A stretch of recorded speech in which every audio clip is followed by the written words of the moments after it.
هاتي لفة جلاش واعملي معايا أحلى شغل جامد جمدان. صدقوني طريقة سهلة وبسيطة واقتصادية، بس طعمها هو اللي فعلا الجمدان والجمال. شايفين معايا الكريمة سايحة كده ودايبة دوب، مش متكتلة وناشفة كده، لا. هقولك السر اللي يخليها حتى بعد ما تبقى ساقعة معاكي خالص وفي التلاجة يبقى ده القوام برضو بتاعها، وتسويتها كانت مظبوطة جدا. هنسمي بالله ونصلي على الرسول عليه أفضل الصلاة والسلام. أول حاجة يا حلوين هنعمل مع بعض أحلى شربات. الشربات هنا بقول لك استخدمي الكوبايه المعياريه اللي هي التانية مش الاولى، لان الاولى هيبقى سكرها كتير قوي. استخدمت كوبايتين من السكر قصاد منهم كوبايتين من الميه مع شريحتين ليمون او نص عصره ليمونه، وارفعيهم على النار. 3 معالق من بتوع الاكل النشا، تكون المعلقه هرميه يعني مليانه يا حلوين.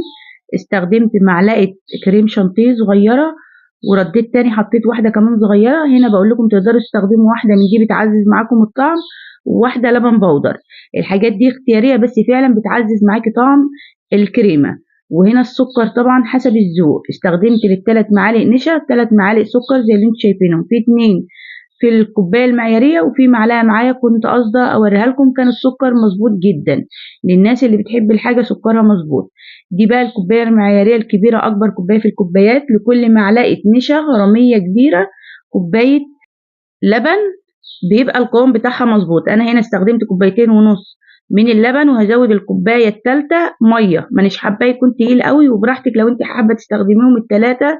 اللبن الحليب مفيش اي مشاكل. معلقه قشطه بقى من بتاعه وش اللبن هتعزز معاك الطعم. ليه انا بذكر لكم دايما اللبن والحليب؟ لان يا حلوين في ناس بيختلط عليها الامر. فانا بالنسبه لنا في مصر اللبن هو الحليب والحليب هو اللبن، فاحنا في مصر بنقول عليه لبن يعني في العموم.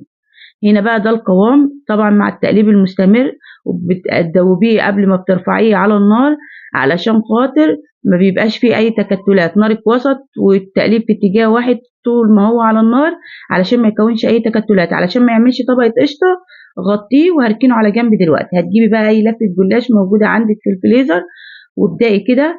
هاتي صينية وابدأي افرديها بنفس الطريقة زي ما انتم شايفين معايا. اهم حاجة تسكني ورق الجلاش في الصينية كويس، علشان لما ننزل بكريمة القشطة اللي عملناها مع بعض. اللهم صل وسلم على سيدنا محمد.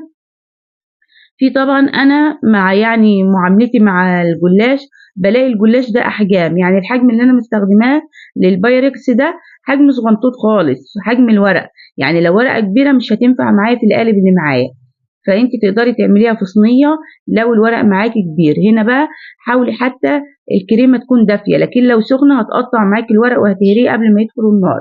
حبيت اقول لكم برضو الملحوظه دي يا حلوين. طبعا انا بقلبه بخرج منه